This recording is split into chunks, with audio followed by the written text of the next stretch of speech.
आज की ये वीडियो बहुत ही कमाल की होने वाली है क्योंकि आज की इस वीडियो में हम देखने वाले हैं has, does, had, do, have, did और हैविंग।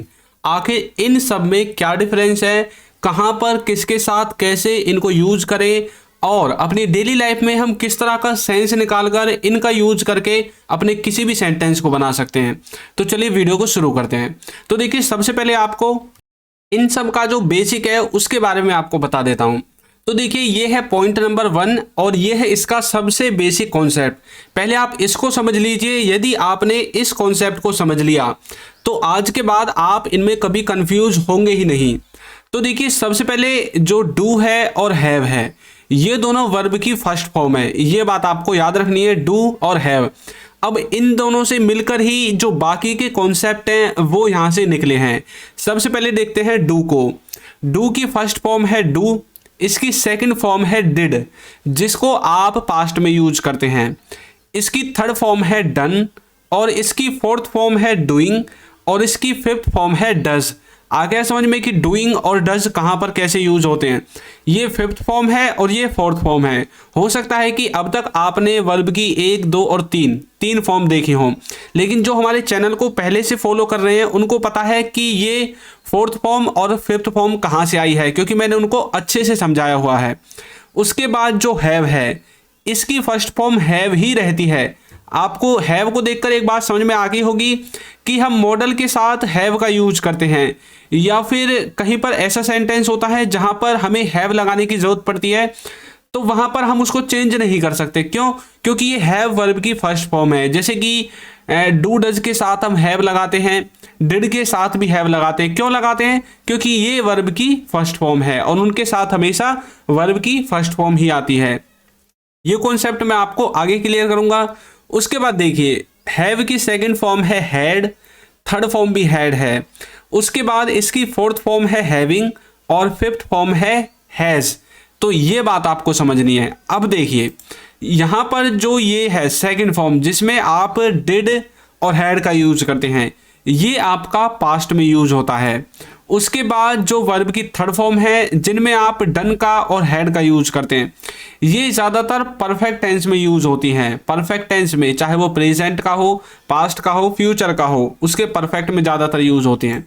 उसके बाद है डूइंग और हैविंग। ये हो कंटिन्यूटी को दिखाने वाले, यानी कि कंटिन्यूस टेंस में यूज होंगे, चाहे फिर वो कोई सा भी कंटिन्यूस क्यों ना हो, प्रेजेंट का हो, पास्ट का हो, फ्यूचर का हो। उसके बाद जो डज है ये और जो हैज है ये आपके थर्ड पर्सन सिंगुलर के साथ सबसे ज़्यादा यूज होते हैं। यानी कि जैसे ही, सी, इट या फिर किसी व्यक्ति का जो नाम होता है उनके साथ ये सबसे ज़्यादा यानी कि 99% यूज होते हैं। अब चलिए इसके दूसरे कॉन्सेप्ट को देखते हैं। इस चार्ट को मैं यहाँ से हटाऊंगा नहीं जिससे कि आपको आसानी हो जाए समझने के लिए।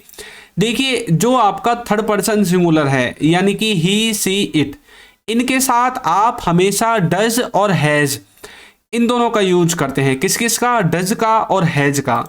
उसके बाद थर्ड पर्सन सिंगुलर को छोड़कर, यानी कि थर्ड पर्सन सिंगुलर को छोड़कर आपको सबके साथ डू और हैव इन दोनों का यूज करना है। किसका? डू और हैव का यूज करना है थर्ड पर्सन सिंगुलर को छोड़कर, जो भी बच जाते हैं उन सब के साथ। तो ये तो हो गई इन दोनों की लिमिटेशन। लेकिन जो आपका हैड है और जो आपका हैविंग है, ये आपका सबके साथ यूज होगा। इसमें कोई भी किसी भी प्रकार की लिमिटेशन नहीं होगी। ये बात आपको याद रखनी है। अब चलिए देखते हैं इसका जो थर्ड पॉइंट है वो क्या है।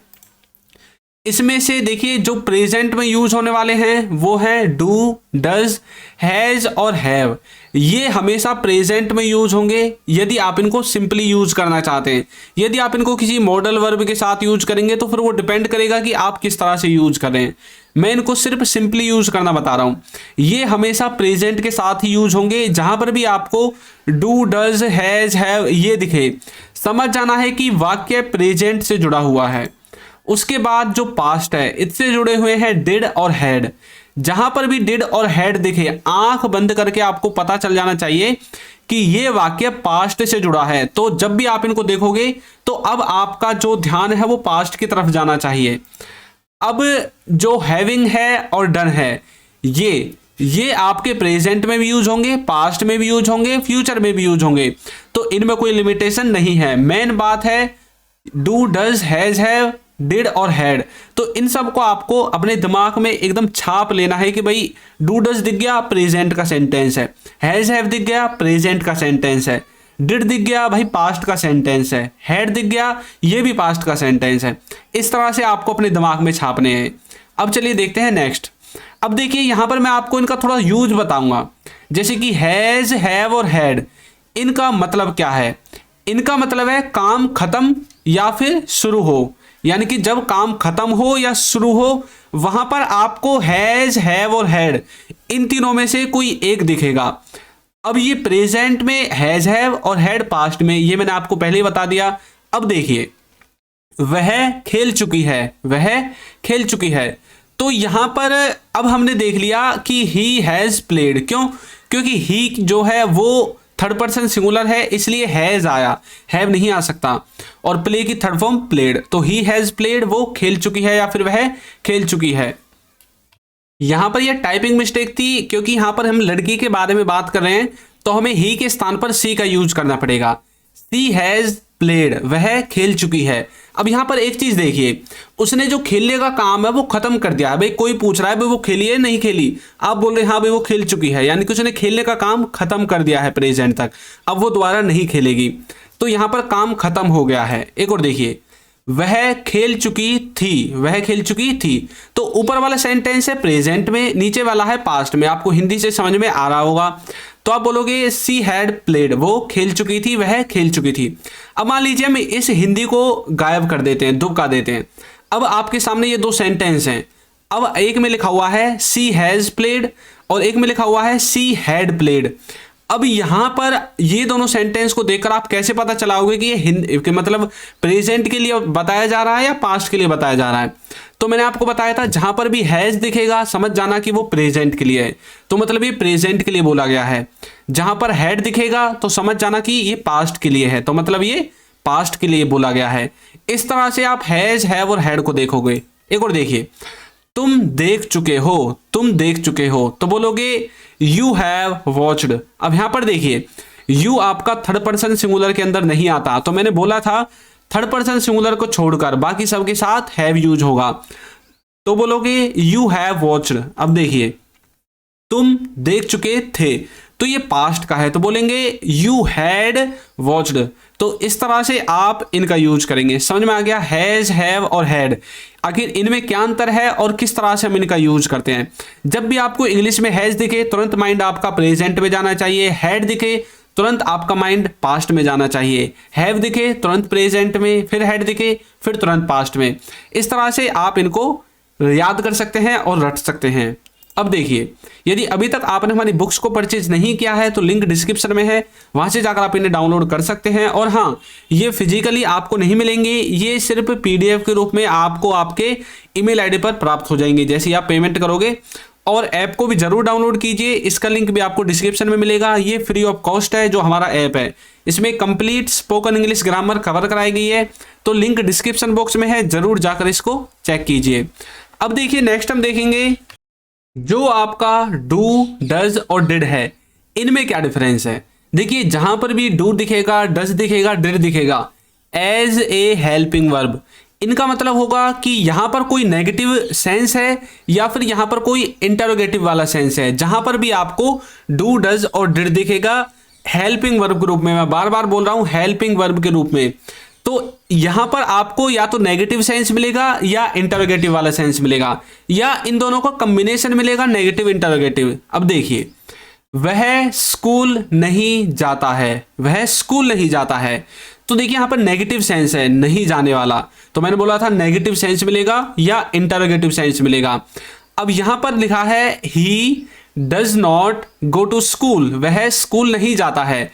अब मैंने देखा कि भाई यहां पर डज है, तो मेरे दिमाग में क्या आना चाहिए, भाई डू डज तो प्रेजेंट के लिए यूज होता है, तो मतलब ये सेंटेंस प्रेजेंट से जुड़ा हुआ है। जब भी आपको मान ली हिंदी नहीं दी गई है, आपको इंग्लिश से ही पता लगाना है कि भाई किसका सेंटेंस है, तो सबसे पहले देखा डज है, तो मतलब ये प्रेजेंट का सेंटेंस है।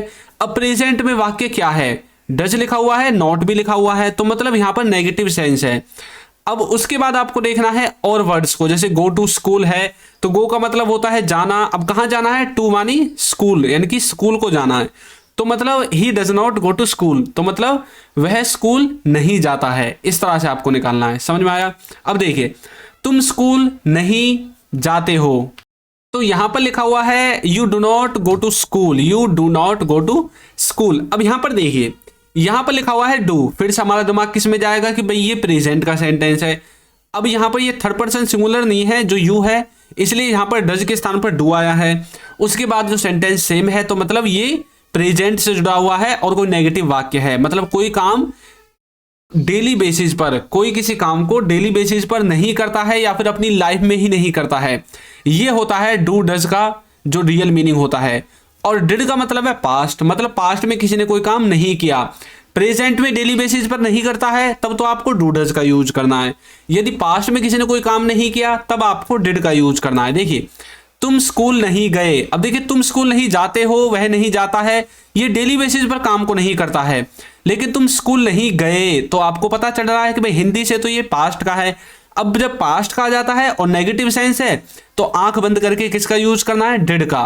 तो बोलोगे you did not go to school, तुम स्कूल नहीं गए। तो जहां पर भी डिड दिखेगा, हमारे दिमाग में एकदम कॉन्सेप्ट क्लियर होना चाहिए कि भाई ये पास्ट का सेंटेंस है और पास्ट में किसी ने कोई काम नहीं किया है। ये वाक्य हमें ये बात बताना चाहता है कि पास्ट में किसी ने कोई काम नहीं किया है। अब देखिए, जो ये वाला सेंटेंस है तुम स्कूल नहीं गए, इसी तरह से आपको बहुत सारे सेंटेंस बना बनाकर प्रैक्टिस करनी है। जैसे कि he did not go to school, मतलब वह स्कूल नहीं गया।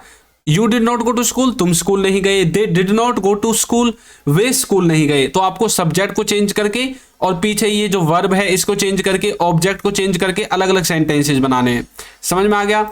अब देखिए, हैविंग का क्या मतलब है? हैविंग का मतलब है काम करना पड़ रहा है या फिर काम करना पड़ रहा था। मैंने आपको बताया था हैविंग और डन ये दोनों कहां पर यूज होंगे। देखिए, यहां पर मैंने आपको शायद बताया था। देखिए, जो हैविंग है और डन है, ये आपके प्रेजेंट में भी यूज होंगे, पास्ट में भी यूज होंगे, फ्यूचर में भी यूज होंगे। तो हमें यहां पर क्या देखना है? ये देखिए, जो आपका हैविंग है ये प्रेजेंट में भी है, करना पड़ रहा है, करना पड़ रहा था, ये किस में है? पास्ट में भी है। अब देखिए, उसे नाचना पड़ रहा है, तो बोलोगे he is having to dance. अब ये प्रेजेंट में है, हमें हिंदी में तो पता चल गया, इंग्लिश में कैसे पता चलेगा कि ये प्रेजेंट में है? तो आपने पढ़ा है प्रेजेंट टेंस में इज एम आर, तो यहां पर इज से हमें पता चल गया कि ये जो वाक्य है ये प्रेजेंट के लिए बोला गया है। किसके लिए? प्रेजेंट के लिए। अब देखिए, हमें देखना पड़ रहा था, हमें देखना पड़ रहा था। हिंदी में तो पता चल गया कि भाई पास्ट का है, और ऊपर रहा है इससे हमें पता चल गया प्रेजेंट का है। बात आती है इंग्लिश की, तो यहां पर लिखा हुआ है we were having to watch, मतलब हमें देखना पड़ रहा था। अब यहां पर देखिए, यहां पर हमें वाज वर यानी कि वर से पता चल गया कि पास्ट का है। आप जानते हैं वाज वर कहां यूज होते हैं? वाज वर यूज होते हैं पास्ट के कंटिन्यूअस टेंस में, और इजमार यूज होते हैं प्रेजेंट के कंटिन्यूअस टेंस में। तो इजमार से पता चला कि ये प्रेजेंट का है, वाज वर से पता चलता है कि ये पास्ट का है। इस तरह से आप पता लगा सकते हैं कि हैविंग को प्रेजेंट में यूज किया गया है या पास्ट में यूज किया गया है। अब आ जाता है आपका जो है आपका डन। डन का मतलब होता है कि काम खत्म, मतलब जब कोई काम खत्म हो जाता है तब आप ज्यादातर डन का यूज करते हैं। ये वर्ब की थर्ड फॉर्म है, डू की थर्ड फॉर्म। देखिए, उसने अपना काम कर दिया है, कर दिया है, यहां से तो हमें पता चल गया दिया है यानी कि ये प्रेजेंट का वाक्य है। लेकिन इंग्लिश में देखिए, he has done his work. अब यहां पर देखिए, यहां पर हैज से हमें पता चला कि ये प्रेजेंट का है, जैसे कि मैंने आपको पहले समझाया था। अब हैज के साथ डू की थर्ड फॉर्म डन आ गई, तो he has done his work. तो डन का इस तरह से हम यूज करते हैं। तो डन का यूज और हैविंग का यूज आपके समझ में आ गया होगा। अब मैं आपकी प्रैक्टिस के लिए आपको एक सेंटेंस दे रहा हूं, डिड का प्रयोग। ये जो डिड है इसका आपको बताना है कि हम हेल्पिंग वर्ब में किस तरह से प्रयोग करते हैं। यदि आपने वीडियो को लास्ट तक देखा है और अच्छे से समझा है तो आपको इसका आंसर पता होगा कि डिड का यूज हम किस तरह से करते हैं। तो आपको ये वीडियो कैसी लगी है जरूर बताइएगा, और डिड के बारे में जो भी आप जानते हैं, जो भी आपको इस वीडियो के माध्यम से पता चला है, कमेंट करके जरूर बताएं। तो यदि अभी तक आपने हमारी ऐप को डाउनलोड नहीं किया है तो उसका लिंक आपको नीचे डिस्क्रिप्शन बॉक्स में मिल जाएगा। और आपको ये वीडियो कैसी लगी है जरूर बताइएगा। यदि आप हमारे चैनल पर नए हैं तो चैनल को सब्सक्राइब कर दीजिए, वीडियो को लाइक कर दीजिए और एक अच्छा सा कमेंट करना बिल्कुल ना भूलें। Thank you.